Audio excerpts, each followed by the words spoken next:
ওনার সাথে 11টা বছরের পরিচয় আমার। আমি সত্যি কথা বলতে আমি জীবনে আমার চোখে আজকে পানি চলে আসতেছে। স্যারের কথা আমি জীবনে বলতে পারবো না। সত্যি কথা বলতে জীবনে আমি কোনো এভাবে কোনো জামাতে আসিনি। এই জীবনে প্রথমেই একটাই জামাতে আসলাম, গণজামাত। মরণের পর কোথায় পালাবে? তখন তার ইন্ডিয়া পালানোর জায়গা থাকবে না। সেটা হাদিসের কাছ থেকে অনেক কিছুই শিখছি। খুবই ভালো এবং মিশুক একটা মানুষ ছিল। তো ওনার সাথে ওনার গুলি দেওয়ার দুদিন আগে আমার সাথে কাকরাইল মোড়ে দেখা হয়। তো আমি ভাবছি এখন স্যার হয়তো অনেক সেলিব্রিটি হয়ে গেছে, আমাকে চিনবে না।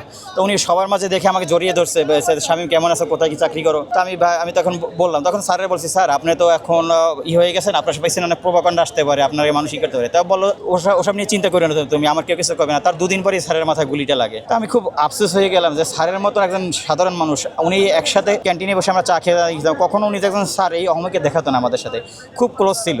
এবং ওনার ওয়াইফ, সেও আমাদের সাথে ব্যাটস কোর্সমেট ছিল। আপু খুবই ওনার ফেজ আমরা কখনো দেখিনি। এতদিন ক্লাস করছি একসাথে। তা স্যারের সাথে আমার 2014 সাল থেকে পরিচয় আমার। সেই 11টা বছরের পরিচয়। উনি যখনই দেখা হয়তো ওনার সাথে টিএসসিতে বসে দেখা হয়েছে, কাকরাইল মোড়ে, তারপরে আপনার মালিবাগ মোড়ে অনেকবার দেখা হয়েছে। উনি তো রামপুরের বাসা ছিল।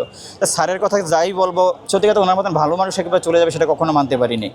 এর পিছনে কারা আছে আমি একটা বলতে চাই না। আমি খিলগাঁও রেলগেটে বসে একদিন একটা কথা বলছি যে ওসমান স্যার অনেক ভালো কিছু করতে পারবে। তখন কিছু ছেলে আমাকে মারতে আসে যে রাজনীতির কী বোঝো। আমি এই কথাটা ওসমান স্যারের সাথে শেয়ার করছি, স্যার আপনার কথা বলছি। কিছু ছেলে আমার এভাবে মারতে চেয়েছে। স্যার বলছে যে ভয় পাইও না, তোমরা নীতির উপরে দিতে আর আল্লাহর উপর ভরসা রাখবা, কিছু হবে না। এটাই ছিল স্যারের সাথে শেষ কথা। স্যারের সাথে আমার গুলি দেওয়ার ঠিক 2 দিন আগে কাকরাইল মোড়ে দেখা, স্যারের সাথে কথাবার্তা বলা হয়। এরপরেই স্যারের হয়। এই জন্য স্যারের সাথে বহু দোয়া করলাম, কিন্তু আল্লাহর মাল আল্লাহ নিয়ে গেছে। এখানে কথা হলো কি, স্যারকে নিয়ে গেছে। আমি সত্যি কথা বলতে জীবনে আমি কোনো এভাবে কোনো জামাতে আসিনি। এই জীবনে প্রথমেই একটাই জামাতে আসলাম, গণজামাতে। আমি খুবই নিরীহ, কোনো মুখখানে মারামারি দেখলে অন্য পাশ দিয়ে আটে। কিন্তু আজকে আমার বিবেক নাড়া দিচ্ছে, সেখানে আমার শিক্ষক উনি। ওনার সাথে 11টা বছরের পরিচয় আমার।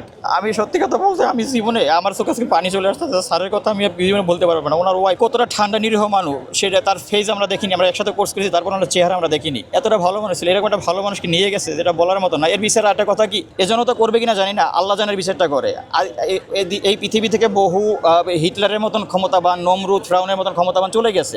এরা কি এখন যারা আছে, এটা তো সামান্য তুচ্ছ, এটা তো একদিনের জন্য। এটা হলো স্যারকে যারা এভাবে নির্মমভাবে মারছে, তারা যেন ইতিহাস পড়ে যে কত শক্তিশালী হিটলার থেকে শুরু করে আপনার এরশাদ শিকদার, আপনার নমরুদ, ফ্রাউন, এরাও ধ্বংস হয়ে গেছে। এরা আর কীভাবে আজ স্যারকে মারছে, ওরকম একজন হাদি মারলে 10 জন হাদি তৈরি হয়ে যাবে। তাই আপনারা যেটা করছেন এটা প্রস্তুত থাকুন। হয়তো এই জনতা কিছু না, কিন্তু আল্লাহর দরবারে যখন যেদিন ধরবে সেদিন কিন্তু পালানোর পথ থাকবে না।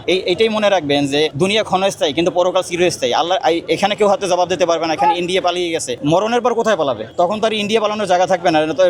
তাই এইটাই যারা এটা করছেন বা ভবিষ্যতে করেন, পরকালে ভয় রাখবেন আপনাদের মাঝে। একটা সন্তান এতিম হয়ে গেলে তার পৃথিবীটা কতটা অন্ধকার সেটা সবাই আপনারা এখানে বুঝতে পারেন। এই সন্তানের ভবিষ্যৎটা কি আমি জানি না। এখানে হাদিসের ওয়াইফ, সেও অল্প বয়সী একটা মেয়ে, তার বয়সও বেশি না। আমি যতটুকু জানি হাদিসের ওয়াইফের বয়স এখন মতো 30 হয়নি। এর বয়সটা কী হবে, এর ফ্যামিলি কী হবে? এই ছেলেটা, আমি শুধু জাতির কাছে জানাবো যে হাদিসের ওয়াইফ এবং তার ফ্যামিলি এবং তার সন্তানের পুরো কোন সরকার আসবে ক্ষমতায় জানি না, আমি কোনো রাজনৈতিক দলের না, কিন্তু সবার কাছে একটাই অনুরোধ, হাদিসের এবং হাদিসের ছেলের এবং তার ওয়াইফের, তাদের ফুল প্রোটেকশন তারা যেন পায়। তার সন্তানটার ভবিষ্যৎ যেন নিশ্চিত করা হয়, তার যেন পড়াশোনার খরচ, তার দেখভাল সব যেন নয়।